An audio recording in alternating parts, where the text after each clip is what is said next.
Recordando este tema, es que nosotros cuando podemos observar tal vez unos métodos que son iguales en muchas clases, nos podemos inventar una clase abstracta eh, para poder hacer la implementación en cada uno de estos métodos, ¿verdad?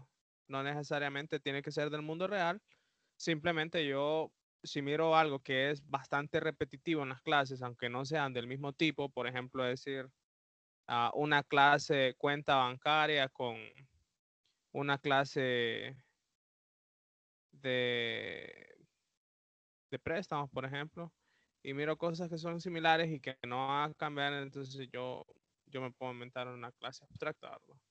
Y definir o establecer un método o un miembro, perdón, abstracto para que éstas hereden de él y ellos hagan su propia implementación.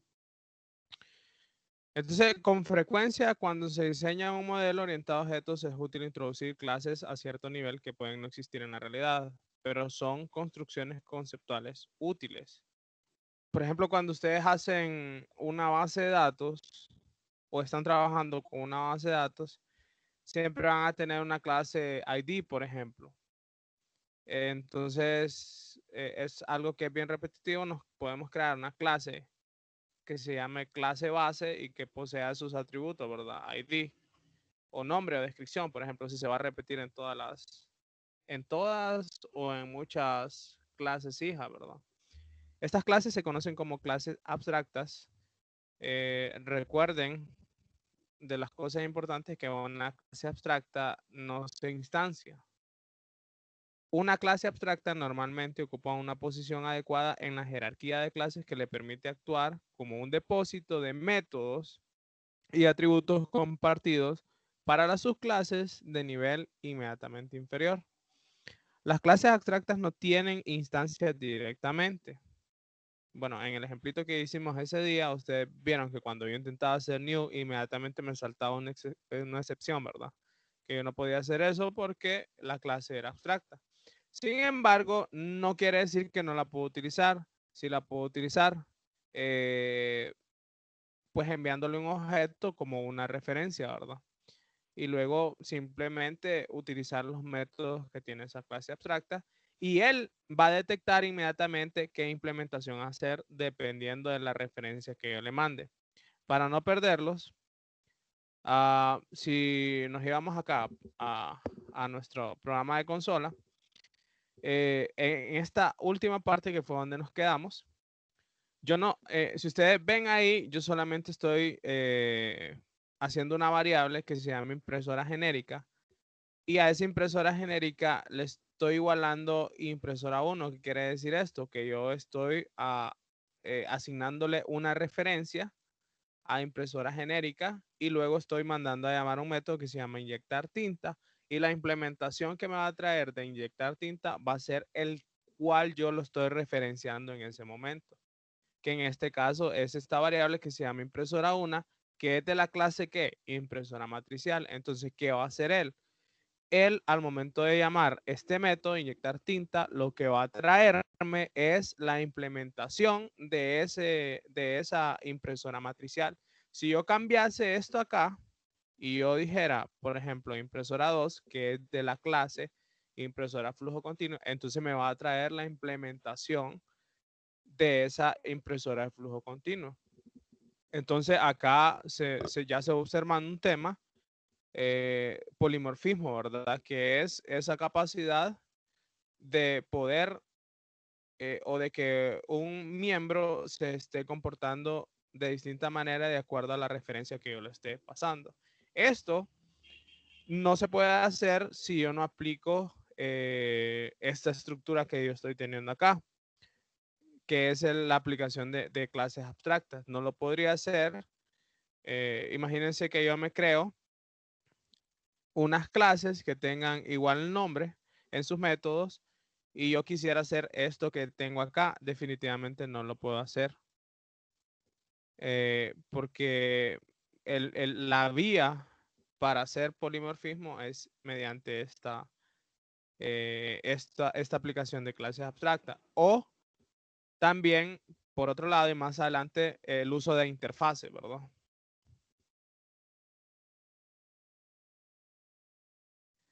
Entonces, las clases abstractas no tienen instancias directamente, se utilizan para agrupar otras clases y capturar información que es común al grupo. Sin embargo, las subclases de las clases abstractas que corresponden a objetos del mundo real pueden tener instancias. ¿Qué fue lo que pasó acá, verdad? Estas clases concretas, impresora flujo continuo e impresora matricial, pues ya son clases normales y ellas pues sí ya tienen, ya se pueden instanciar, ¿verdad? Ya se pueden mandar a llamar sus constructores.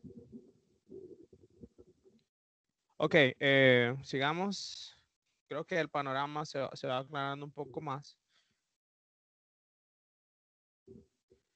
Una clase abstracta es coche transporte pasajeros.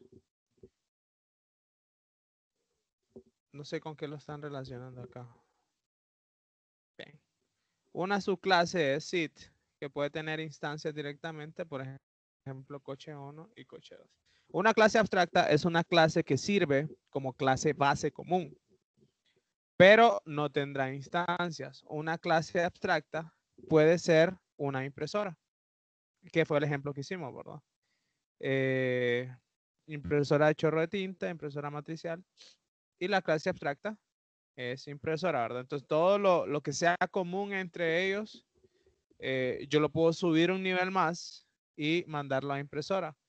Y no hacer una implementación en impresora, sino que dejar que las clases que son derivadas hagan su propia implementación. ¿Qué es lo que pasa en el ejercicio de las figuras?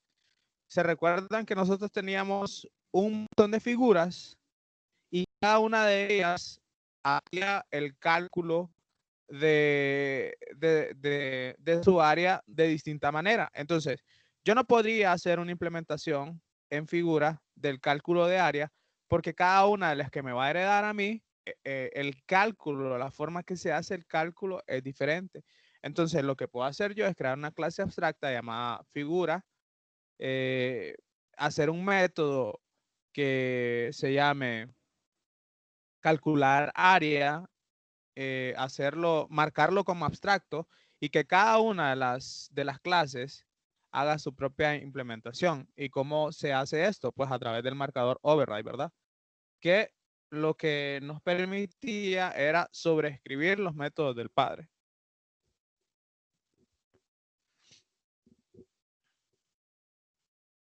Ok. Hasta ahí vamos bien, chavos. Sí. Excelente, excelente. Nadie se perdió así porque es importante. Y yo sé que este tema a veces se puede tornar un poquito complejo. Entonces, si alguien tiene una duda o algo, es mejor que la haga ahorita, ¿verdad? Para que no nos perdamos. Bien, voy a continuar y si no, ahí me escriben en el chat, ¿verdad? Cualquier cosa. Las clases derivadas, como lo vimos en herencia, de una clase base se conoce como clases concretas. Esto viene del tema de herencia, ¿verdad? Creo que lo está sobre recalcando acá, o recordando, ¿verdad? Como clases concretas que ya pueden instanciarse, es decir, pueden tener instancias. Ok, este tema es importante porque aquí básicamente nos va a explicar cómo es que funciona la parte del override, ¿verdad? ¿Cuál va a ser el orden en el cual un método se va a ejecutar de acuerdo a cómo se herede de él, ¿verdad? Como se ha comentado antes, y esto se llama anulación sustitución, que fue uno de los temas que dejé por fuera en el segundo por, por, porque íbamos a seguir ahorita. Como se ha comentado anteriormente, los atributos y métodos definidos en la superclase, ok, superclase también se le denomina a este, ¿no? A impresora es una superclase, es otra forma de decirlo. Se heredan por las subclases, que son estas, a las cuales también llamamos clases concretas. Sin embargo, si la propiedad se define nuevamente en la subclase, aunque se haya definido anteriormente a nivel de superclase, entonces la definición realizada en la subclase es la utilizada en esa subclase. ¿Qué quiere decir esto? Que olvídense ahorita de lo abstracto y todo eso. Si yo en impresora tuviera un método que se llama inyectar tinta y en esa yo tengo una implementación, entonces, si alguien de estos dos no sobrescribe, perdón, si por ejemplo impresora chorro de tinta no sobrescribe esa implementación, esa codificación, entonces el método que se va a ejecutar va a ser el de la superclase. Ahora bien, si viene acá y por ejemplo impresora de chorro de tinta hace un override sobre ese método, quiere decir que en ese momento va a anular el método que tenía impresora y va a colocar la implementación que tenga su clase concreta o su subclase. Ahora, esto si tiene más hijos, por ejemplo, como en este esquema acá, lo que va a ir haciendo es que ese método que ha sobrescrito se va a ir eh, replicando en los demás, ¿verdad? Entonces, por ejemplo, si acá en la clase A tuviésemos un método y clase C le hace un override, E y F van a agarrar la implementación de la clase C y así sucesivamente, ¿verdad? Si clase C no hace ningún override, pues al que se va a ser a la implementación de la clase A, que ese es lo que les estoy explicando aquí en la anulación o sustitución.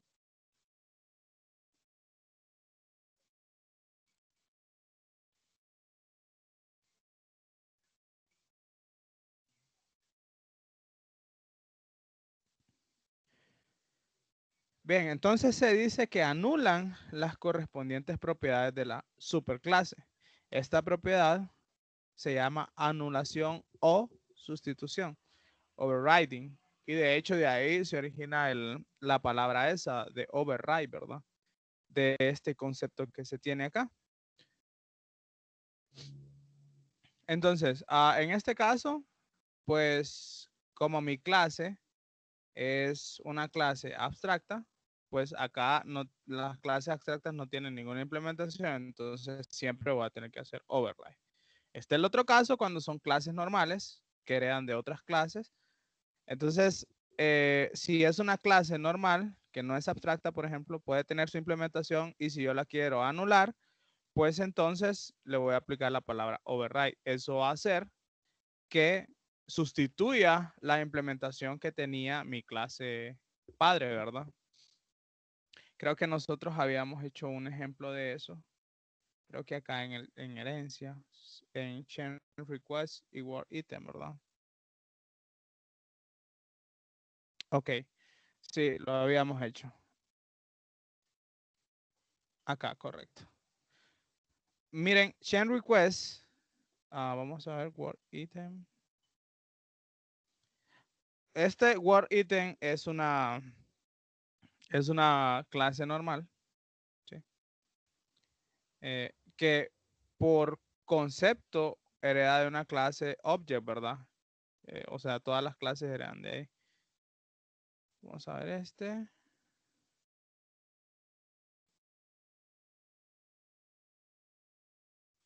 Entonces, nosotros habíamos sobrescrito un método que también está en Java, que se llama toString. Bueno, sí, a ver, no me equivoco. Sí, también está en Java, que se llama toString, que básicamente es retornar una cadena de ese objeto, ¿verdad? Entonces, nosotros podemos sobreescribir el toString para que nos dé nuestra propia implementación. Entonces, en esta parte de acá, lo que hice es anular la implementación que tenía toString de object y colocar mi propia implementación. Y de hecho, también podría hacerlo acá, override string.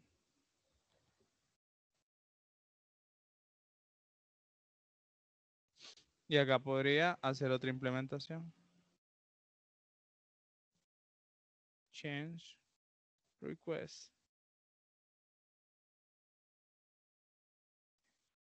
Implementation. Entonces acá Si nosotros, bueno, Word Item, se fijan, no es una clase abstracta para nada, es una clase normal que tiene una implementación para toString. Bien, Change Request es una clase creada de Word Item. Sin embargo, acabo de anular o acabo de sustituir una implementación que tenía Change Request por mi propia implementación, ¿verdad? ¿Sí? Que en este caso lo hice con la palabra reservada override. Solo déjenme ver algo. Perfecto. Creo que les voy a explicar algo acá. Vamos a ver.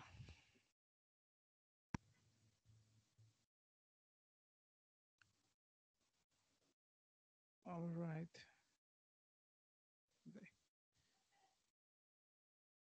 Voy a introducirles algo y para que sean, ya lo vayamos viendo.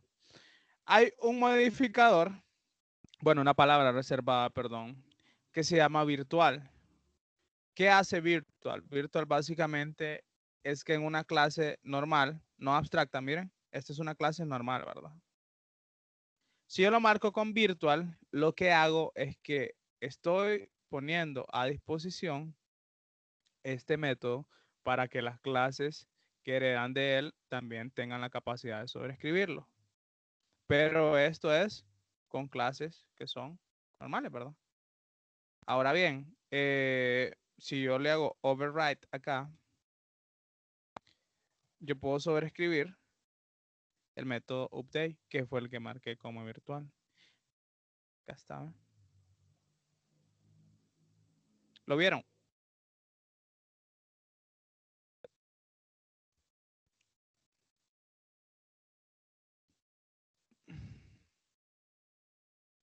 Si yo desmarco esto, me va a lanzar una excepción. Ahora, con las clases abstractas, yo sí no tengo que hacer eso, ¿verdad? ¿Por qué? Este es algo que tienen que recordar mucho, ¿verdad? ¿Por qué? Porque con las clases abstractas, yo el método lo marco como abstracto. Y ya con eso, lo que hago es que obligo a que quien herede de esa clase, vamos a ir si quieren, para que miren la diferencia.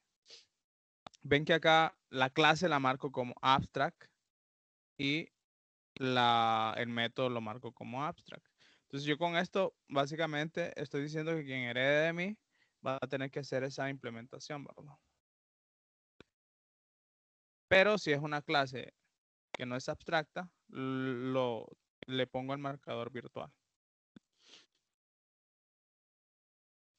Eso lo vamos a ver un poquito más a detalle. A ver, el tema acá y el punto focal de esto es que cuando tengo este esquema de herencia, cuando yo le hago overriding a un método, override a un método, quiere decir que yo lo estoy anulando, ¿verdad? Y que esa anulación se va a propagar a través de las clases que hereden de quien hizo esa sustitución. En caso de que lo haga C, por ejemplo, se va a propagar a la clase E, a la clase F y a G y a H. Si yo no lo hago, obviamente va a traer la implementación superior, ¿verdad? Que en este caso sería A.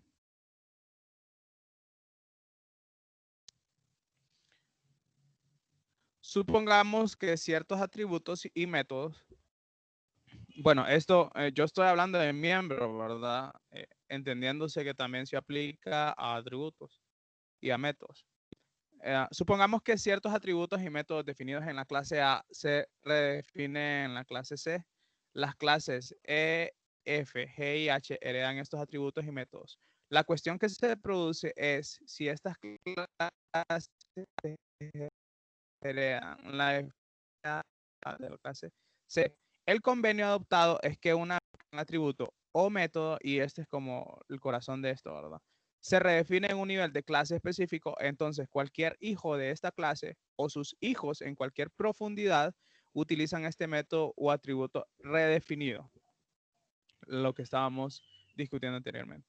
Por consiguiente, las clases E, F, G y H utilizarán la redefinición dada de la clase C en lugar de la definición dada de la clase A. Bien, preguntas, sobreentendido, claro.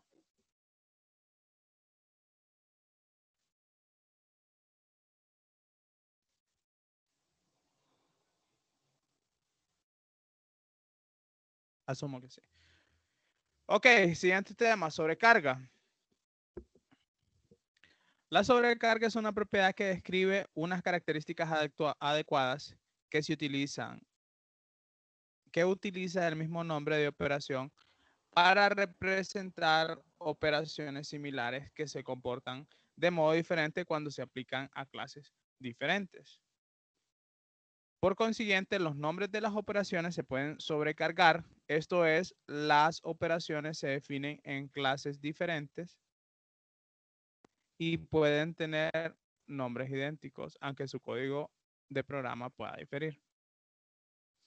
Si los nombres de una operación se utilizan para nuevas definiciones en clases de una jerarquía, la operación a nivel inferior se dice que anula la operación del nivel más alto. Y acá les colocan una figura, que es esta figura 333. En el ejemplo de esta figura 333, en la operación incrementar, ¿dónde está? Está por acá, ¿verdad?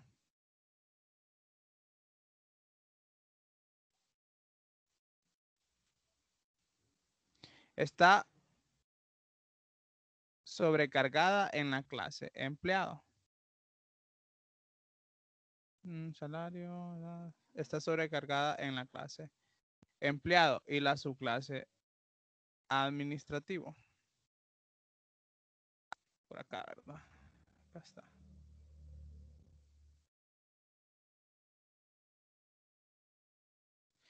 Es una subclase de empleado. La operación incrementar definida en el nivel administrativo anula la operación correspondiente al nivel empleado.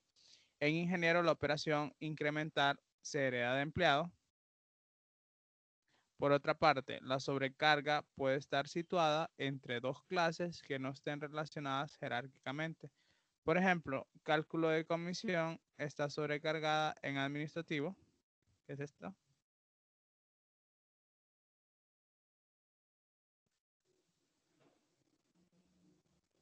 Está sobrecargada en administrativo y en ingeniero. ¿Qué es esto, verdad?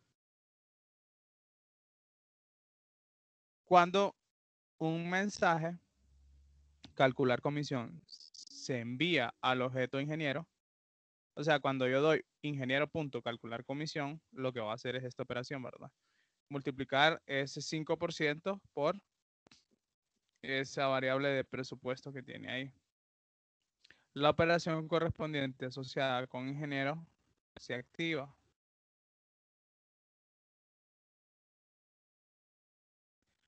Actualmente, la sobrecarga se aplica solo a operaciones, aunque es posible extender las propiedades, atributos y relaciones específicas del modelo propuesto. La sobrecarga no es una propiedad específica de los lenguajes orientados a objetos.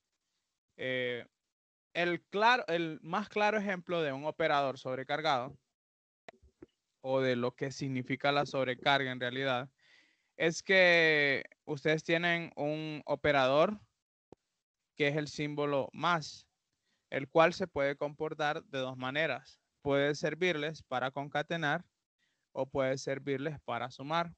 Entonces, esto que les dice que no es específico de los orientados a objetos, quiere decir que estas cuestiones también lo van a encontrar en paradigmas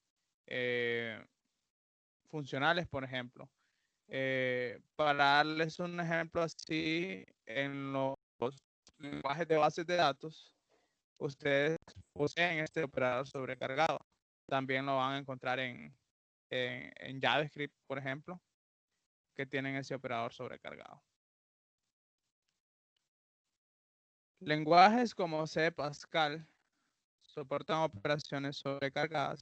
Algunos ejemplos son los operadores aritméticos, operadores de entradas y salidas y operadores de asignaciones de valores. Que es el igual, ¿verdad?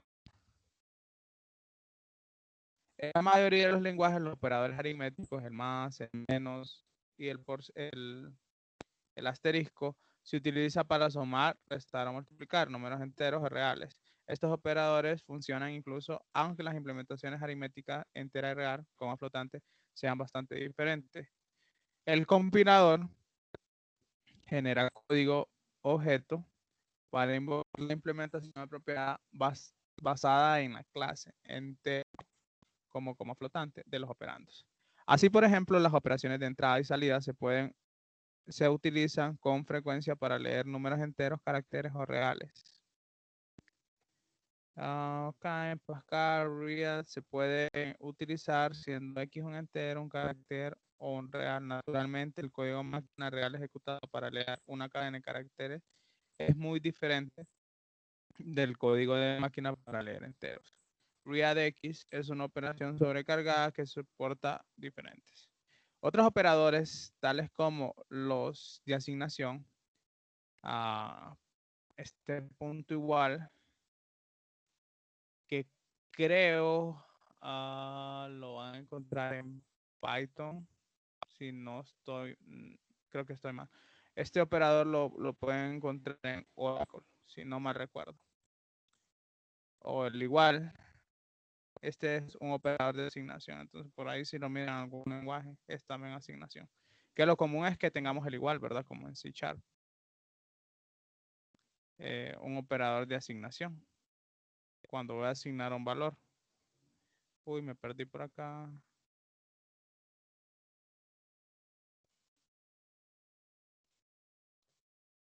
Acá está. En este caso, un operador de asignación.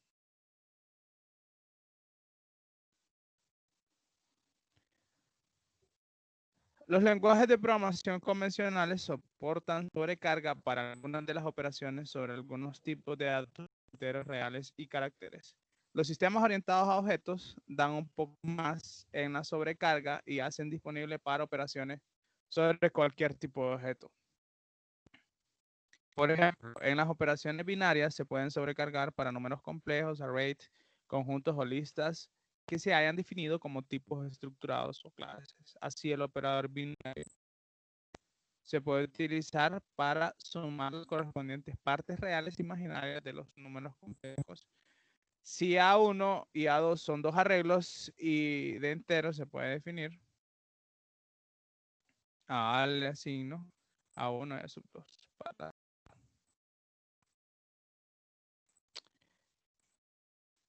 De modo similar, y acá les coloco otro ejemplo, si S sub 1 y S sub 2 son dos conjuntos de objetos, se puede definir la suma de estos conjuntos de objetos, comunión de dos conjuntos.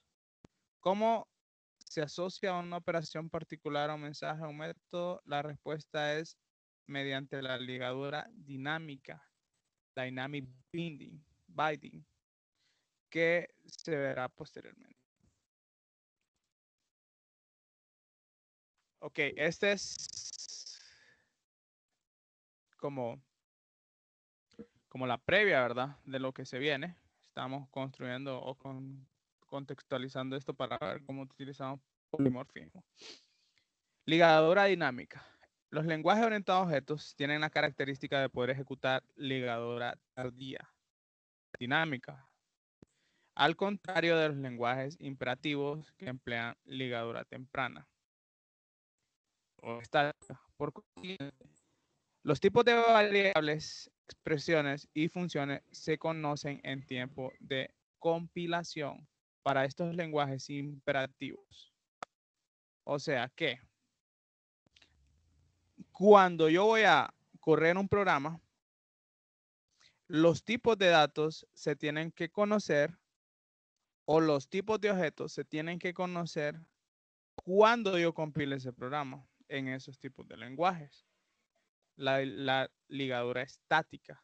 Entonces, yo compilo esto, se tiene que conocer todos los tipos de datos para yo poder ejecutarlo.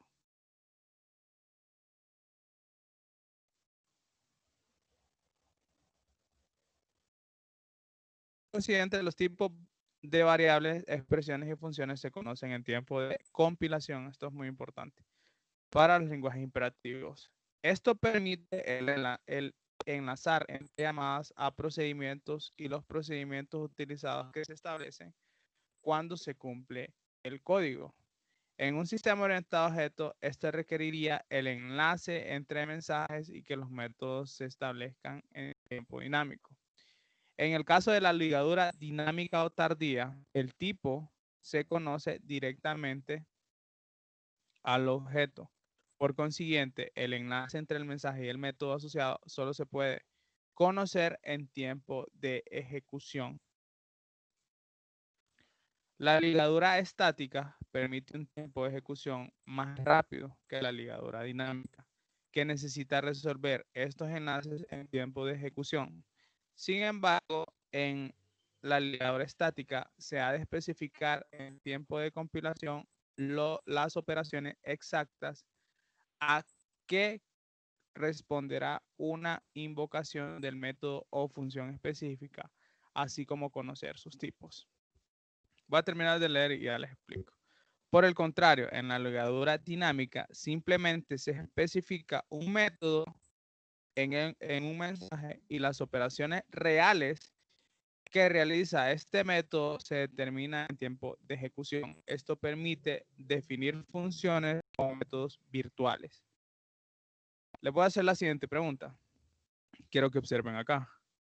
Si yo declaro la variable, acá. Si yo declaro esta variable impresora genérica, ¿cómo sabe cuando se ejecute el programa qué implementación va a realizar? Pues no la sabe en este preciso momento. ¿Por qué? Porque así como yo le puedo mandar impresora 1, yo le puedo mandar impresora 2. ¿Hasta cuándo va a conocer él qué código ejecutar? Y cuando me refiero a código, me refiero a este método que se llama inyectar tinta. Que si ustedes se fijan, impresora en este preciso instante no tiene absolutamente ninguna implementación. Hola, Alexis. No está compartiendo la pantalla. Voy a volver de nuevo. O sea, Creo que se pega. estaba compartiendo el documento, pero no el. Ahora sí. Sí, creo que se pega. Ok, vuelvo. Estábamos en esta parte de acá. Les estaba mostrando esta parte y les decía, ok, ¿qué código sabe él que va a ejecutar cuando yo mande a llamar inyectar tinta? Realmente, él no conoce esto hasta que ejecute el programa. ¿Por qué? Porque en ese preciso momento que se ejecute el programa es cuando se asigna una referencia, que en este caso va a ser impresora 2. Así bien, como yo puedo mandarle impresora 2, yo le puedo mandar impresora 1. ¿Sí? Entonces, él realmente no sabe qué código va a ejecutar hasta que se ejecuta el programa. ¿Por qué? Porque él no tiene ninguna implementación y la implementación que va a realizar va a ser aquella que yo le mande como referencia. Estoy abriendo de otro proyecto. Va a ser el que yo le mande como referencia acá.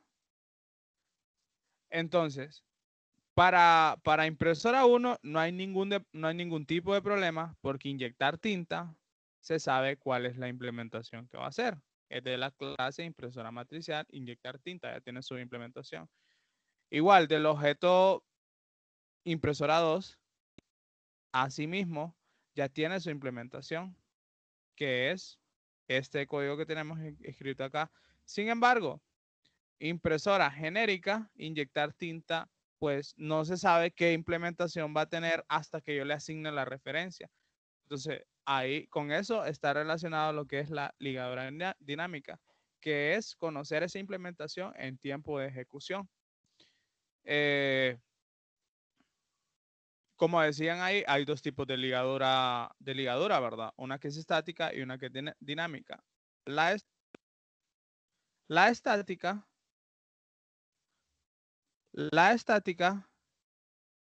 permite conocer todas las implementaciones, todos los tipos en el tiempo de compilación. La dinámica no. La dinámica puede hacer que los tipos se conozcan hasta que se estén ejecutando los programas. Entonces, ¿cuál es la ventaja de esto? O desventaja, dependen de dónde lo miren, ¿verdad? Primero que nada, le da un dinamismo más al lenguaje de programación. Sin embargo, como ustedes leyeron ahí, los tiempos los tiempos en una ligadura dinámica son más lentos que en una ligadura estática, ¿verdad? Entonces, eso sería como los puntos a considerar. Funciones o métodos virtuales, que fue el marcador que vimos allá, que cuando yo lo marqué con override, entonces lo que estaba haciendo básicamente era anulando, o que podía anular ese método en las clases que heredaba. Con eso yo puedo ver la implementación de quien lo anula, perdón.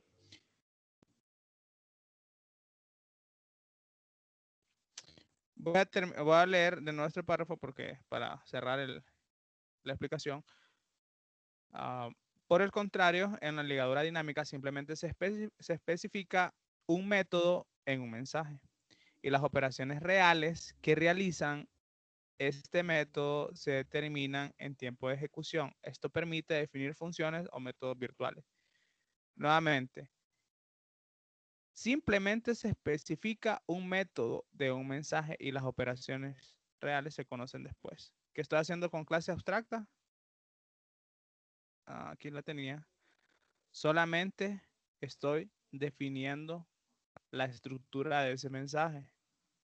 La operación real no se conoce acá. Se conoce cuando yo ejecuto el programa, y cuando esta referencia venga acá, entonces ya yo voy a saber qué es qué código se va a ejecutar en ese momento. Pero yo en este momento no lo conozco. Bien, avancemos otro poquito. Tenemos un par de minutos. Funciones o métodos virtuales. Las funciones virtuales en C++ permiten especificar un método como virtual en la definición de una clase particular. La implementación real del método se conoce, me imagino que va a decir eso. La implementación real del método se realiza en las subclases. En este caso, por consiguiente, la selección del método se hace en tiempo de compilación. Pero el código real del método utilizado se determinará utilizando ligadura dinámica o tardía en tiempo de compilación. Esto permite definir el método de un número de formas diferentes para cada una de las diferentes clases. Consideremos la jerarquía de las clases definidas en esta, que era el de las figuras, 3.4, 3.34. Entonces tenemos una clase padre que se llama figura. Tenemos un método marcado como virtual que se llama dibujar. Y tenemos varias clases que son concretas: círculo, cuadrado, rectángulo, línea. Cada una de ellas tiene su implementación. Esto es lo que significa esta línea acá, que cada una de ellas hace su propia implementación. Entonces, básicamente, la implementación de un objeto en un momento determinado solo se va a conocer cuando esté corriendo el programa. Aquí el método virtual se define en la clase figura, acá. Y el código procedimental real utilizado se define en cada una de las subclases: círculo, cuadrado, rectángulo y línea. Ahora, si un mensaje se envía a una clase específica, o sea, mando el mensaje dibujar a línea, entonces, ¿qué me va a traer? Me va a traer el código de dibujar línea.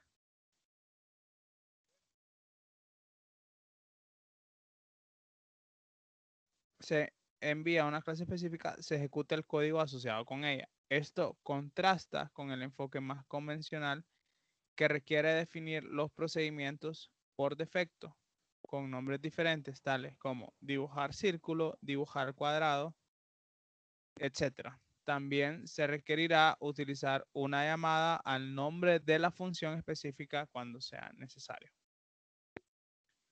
Bien, quedémonos acá.